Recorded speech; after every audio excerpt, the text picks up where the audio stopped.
Hey everybody, Joe Casabona here. I know it's been a little while since I've posted a video, and the reason is that I've been pretty heads down working on my next book. So I'm not quite ready to tell you when it's going to come out, but I can tell you that it is a book about HTML and CSS. I'm really excited about it, and I think my publisher is too. So I have a pretty aggressive writing schedule for the book so we can get it out this year. But again, I don't want to give like an exact date or anything. What I do want to do, because I posted on Instagram my kind of writing setup, my book writing setup. So I just want to kind of go through my process for writing the book. So the first thing I did was write a proposal for my publisher. We talked about a couple of ideas and what works for them and what's coming down the pike. And we came up with the idea of doing an updated book about HTML and CSS, because a lot of them are a few years old at least now, and there's a lot of stuff changing with HTML and CSS. So I did a proposal, didn't really come up with an outline, but I did write a few topics that I thought would be good to cover. Then I used MindNode, which is a fantastic mind mapping app for iOS and the Mac.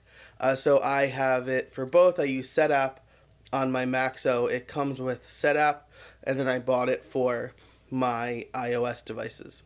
So I kind of that was like a brain dump where I thought of everything I knew about HTML. I looked through a few popular HTML and CSS books. I looked through my own course and my course notes because I taught HTML and CSS at the University of Scranton while I was there. And I just wrote everything that I could possibly think of with different areas and bubbles. Maybe I'll put the mind map up on the screen so you can see it here. But that was a total brain dump of everything from topics and the nitty gritty to kind of get into, as well as some resources for my own research. Once I had that and the proposal was approved, I came up with a formal outline. So one of the cool things about this book is that it's a book and an online course. So the book is going to be supplemented with a lot of videos. And one of the things I did with the outline was kind of outline all the major topics and then what videos I thought would be good. Those were just suggestions, and they have definitely changed a lot from the original outline as I write the book. And as far as my writing process, that actually changed very recently because my publisher provided a Word doc for a template for me to follow to make sure I was using all the right stylings and things like that. I was writing the chapters full on in Ulysses because I really love that app. It's a great writing app, but then I'd have to copy and paste everything over, make sure I change the styles right. So now I'm just writing directly in Word, and I keep a little notebook next to me for like a scratch pad. And what I'm doing is I basically kind of brain dump what I know, and then I verify. I'm like super nervous that I'm going to write something wrong in the book, and it's a tech book, so I probably will, but I want to make sure I'm covering all of the bases. So I'll do a first draft with everything I know. I'll do some research and verify some of that information. I will read through again, and then I'll capture all of the screenshots. So this is a coding intensive book, of course, because there's a lot of step-by-steps. There are videos. I'm teaching people how to write HTML and CSS. So I will set up what I'm doing, and then I will go and write it myself to make sure everything looks good. I've been using CodePen a lot for that. CodePen is amazing for teaching HTML and CSS. It's going to be in a lot of my videos for the course because students can see things happen in real time as the markup changes, the browser changes, and I think that is so powerful to see. So I'll code something in CodePen, I'll write the step-by-steps with the code in the proper places, I'll take a screenshot of the final result.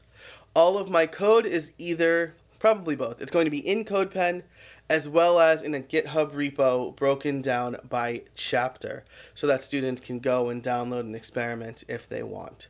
So screenshots are always last. I don't want to disrupt my writing by having to go take screenshots. I just kind of write like vague notes for what the screenshot, or the image, I should say, the graphics should be, and I capture all of those at the end.